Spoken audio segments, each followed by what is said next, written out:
You want to edit that? Not at all. I mean, it was rugged, to be very honest.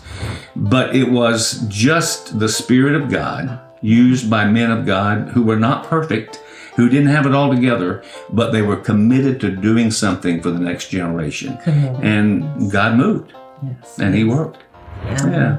Well, I came as a camper as a small child. My folks sent me to Camp Pearl. I remember distinctly one of the first times I came, Preston Simmons drove the bus that took us to Miller Pond, and he was the bus driver.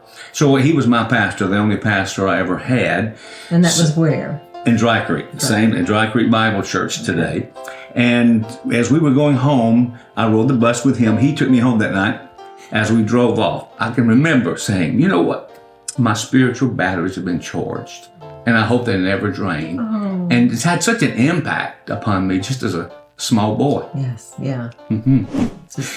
Oh, I remember, the old tabernacle that we talked about with the old shale floor. I distinctly remember, I guess, the first time that I sang, Preston Simmons again directed the music at our camps. Dale Buchanan, who was pastor at Green Oak Church, played the piano. And I remember this vividly. I sang, "Turn Your Eyes Upon Jesus." I don't know how old I was, but 6th grade maybe, I think. I don't remember. It was in that the first week, not the 2 weeks, It was in that first week. And Preston Simmons, wanted me to sing. I didn't really want to sing. I couldn't even look above the platform. I was too small.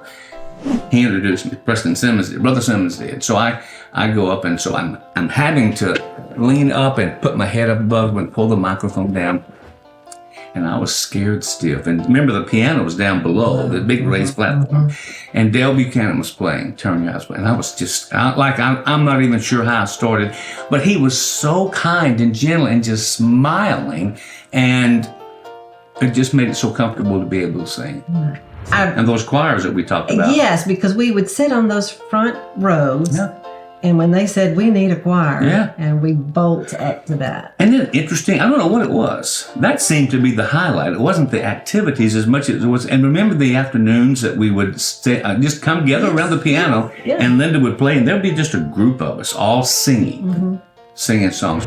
And I'll never forget the first question Brother Seth asked me on my ordinational council back in 1981. I think I've got it up here. When I was ordained, he said, "Brother Don, are you willing to work with people?" And I thought, that's not a theological question. I thought you were going to ask a Bible question. I said that to myself. I'm just out of seminary and I'm ready to answer these Bible questions. And I thought, work with people? Well, what does people have to do with ministry? And I thought to myself, oh my goodness, that's what ministry is. It's people. It's taking care of sheep.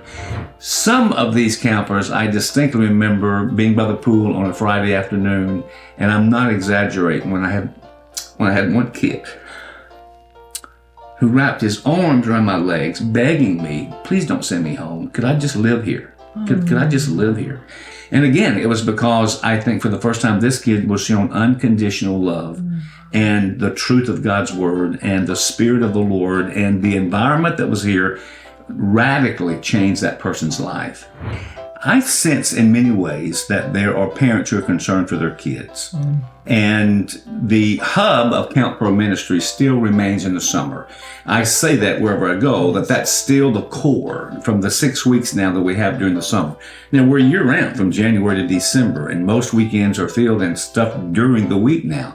But the hub of it is still the summer camping ministry, as well as our retreat ministry from January to May on weekends. Yeah, it's interesting, Mary, to see where it started for 2 weeks as we were campers for the children of parents who were part of Bible conferences and mission churches, and then having an Easter camp, now to where it's year-round and it no longer just for those churches, although that's the hub, the core. And we do have, besides our ministry that we have that we host, that we sponsor, we do a lot of rentals now. And I think that area of rentals is growing. We now have a facility that I think is attractive enough and working enough to where people are saying, we want to come there. There's an old proverb that says, we're planting trees today under whose shade we'll never sit.